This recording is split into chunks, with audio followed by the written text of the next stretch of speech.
Hey Internet friends, do you remember when the media began pushing support for Ukraine? Here in North Georgia, seemingly overnight, Ukrainian flags began popping up along the countryside. And the church signs spelled out, "Pray for Ukraine." Online, any criticism of Ukraine was either censored or labeled as Russian propaganda. And supporting Ukraine began to be framed as more than a choice in another forever war, but as a signal of virtue in the American political landscape. Then, all of a sudden, the president of Ukraine, a country nearly the size of Texas, had a full propaganda campaign behind him. Framed as the underdog in his valiant fight against Russia, the biggest boogeyman of the last several decades. But what are American citizens really signing up for when our government completely backs this one country? Where are our tax dollars really going? What is this war really about? Here's what the media won't tell you about Zelenskyy. I want us to send our love and hope to our brothers and sisters in Ukraine. So why don't we just dedicate this entire show to them? Zelenskyy was born into a Jewish family in Ukraine back when Ukraine was part of the Soviet Union and grew up speaking Russian as his first language.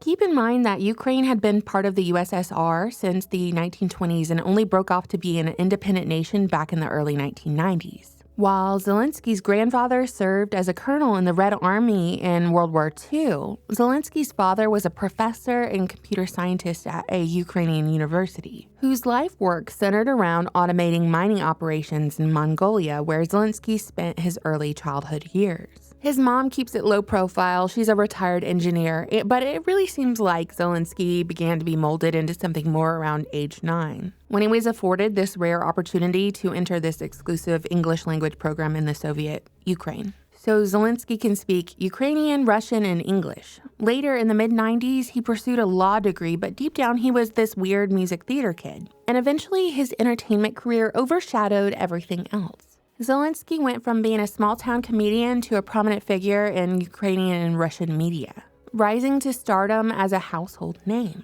Throughout the early 2000s, Zelenskyy starred in rom-coms, hosting comedy specials, and served as the voice actor for children's movies like Paddington Bear. He even won the Ukrainian version of Dancing with the Stars in 2006. Then Zelenskyy took on his most iconic role in a political satire called Servant of the People, in which Zelenskyy starred as a history teacher fighting corruption who rose to become Ukraine's president. He literally played Ukraine's president on TV before he became the actual president. The show was so popular, even Netflix picked it up. And I hope y'all heard what I just said. He played a president on TV months before he became the actual president of Ukraine. His wife, who worked in entertainment as well, was a scriptwriter for the show.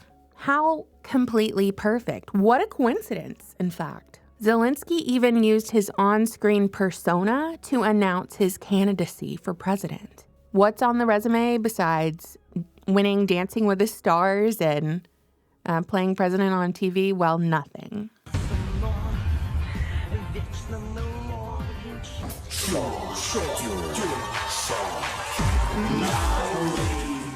Okay, if you want an accelerated and oversimplistic history of Russia and Ukraine, basically Ukraine has been part of the Russian Empire for centuries, before the United States of America even thought about becoming a nation.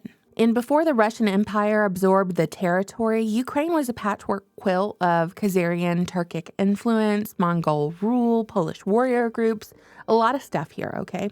And Ukraine literally translates to borderland, or Russia's borderland. And in being the border, Ukraine is kind of drawing culture and identity from both Europe and Russia.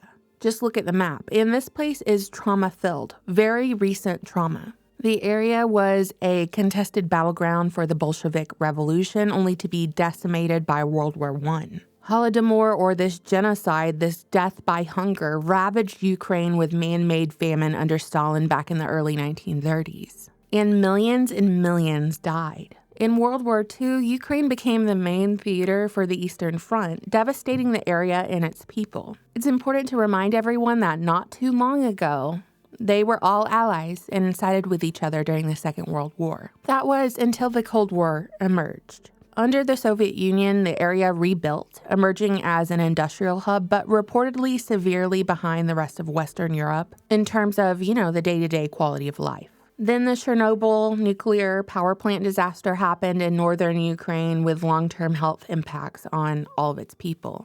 And just to summarize, the Ukrainian people really haven't had a moment to rest in the last 100 years. And I fully acknowledge that that sucks for them. You have to keep all of this context in mind when you consider the official narrative. When the Soviet Union dissolved in 1991 and Ukraine became a sovereign country, Russia really didn't want its former borderland to ally with the West and join NATO. Article 5 of NATO is what gets constantly brought up because NATO's policy is that if one of its members gets attacked, NATO can decide to get involved, a collective defense against the aggressor, which of course would be Russia in this scenario. Ukraine becoming part of NATO would theoretically, hypothetically, essentially shield it from Russia reabsorbing the territory very easily. Back in 2014, Ukraine ousted a leader who was too pro-Russia, and then Russia annexed Crimea and militarized rebels in Ukraine. Then Ukraine looked westward for help and found it. Why did the West get involved? Ukraine is strategically a terrific territory for the West to acquire due to its proximity to Russia for military pursuits.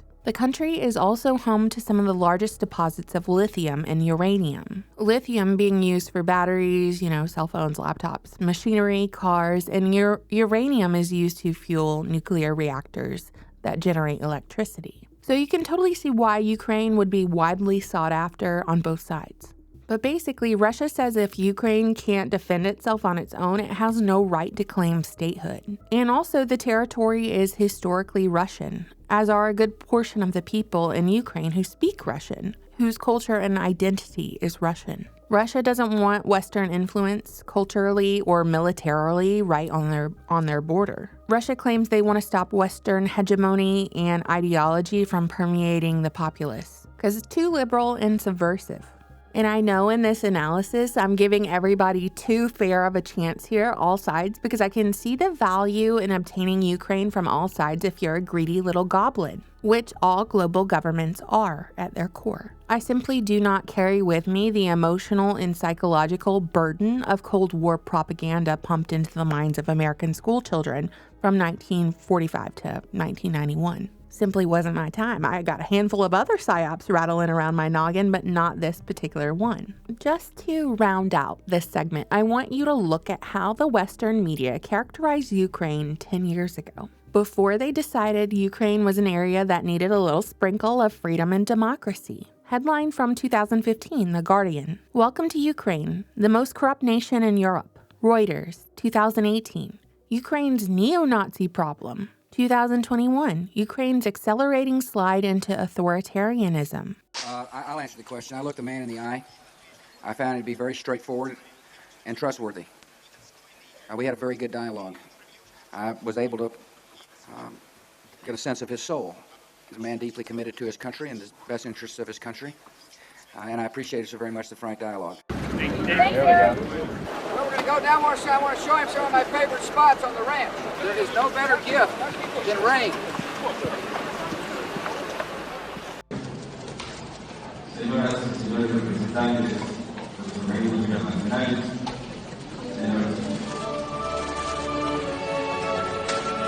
I'm close to amazed by how far Putin seems to have come in throwing his lot with the West. I don't think anybody since Peter the Great has made such a significant, at least initial move to the West.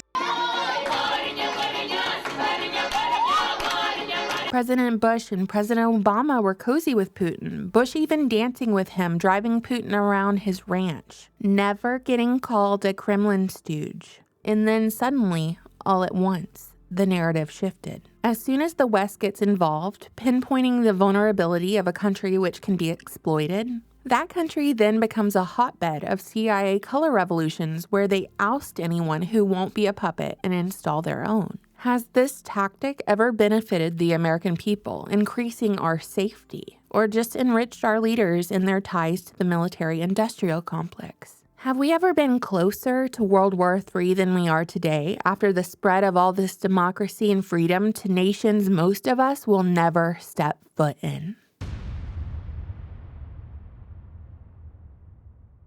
Enter Zelenskyy. He played a president on TV so well that they just fast-tracked him into the real thing. Heck, why not? Zelenskyy's presidency, which began in 2019, marked his transition from comedic daytime actor to political wartime actor. And in the backdrop of his presidency, there's all this tension with Russia because Ukraine is wanting to be a sovereign nation, but they're cozying up to the EU and NATO. And Russia doesn't like that because then that poses a military threat to Russia and yada yada. Like, you're either picking up what I'm putting down at this point or I've lost you.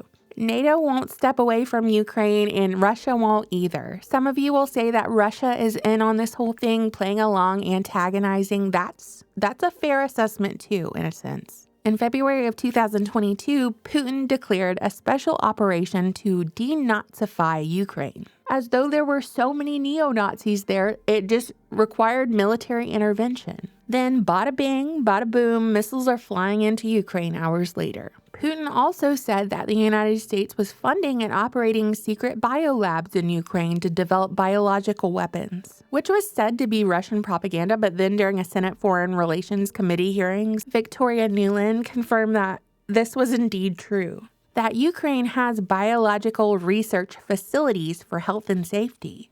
Health and safety, not the ultimate destruction of the human race. And it expressed, don't get it twisted. Does Ukraine have chemical or biological weapons? Ukraine has biological research facilities, which, in fact, we are now quite concerned Russian forces may be seeking to gain control of. So we are working with the Ukrainians on how they can prevent any of those research materials from falling into the hands of Russian forces should they approach. Gee golly gosh. Anyway, cue the money printer. American tax dollars started flying into Ukraine in response. In April 2022, Zelenskyy said that Ukraine would become a big Israel, prioritizing security with armed forces in everyday life. And I guess he ended up being right on the money because Israel and Ukraine are now America's top welfare queens. Also in 2022, Zelenskyy was named Time Magazine Person of the Year, and Americans would see his face on every grocery store end cap. As of March 2025, Congress has approved approximately $175 billion in total emergency funding for Ukraine-related efforts, an action which has since been criticized for the lack of accountability and oversight. Where in the world has this money gone? How can a country that is $32 trillion in debts and monetary aid to another country? How does that even work? There are suggestions that Ukraine is just a money laundering operation for corrupt politicians. Yeah, probably. It's very difficult to get death tolls out of either side since we're waist deep in muck and propaganda at this point. But roughly, hundreds of thousands of deaths have resulted from this war, though some claim the number is closer to millions. Which is weird because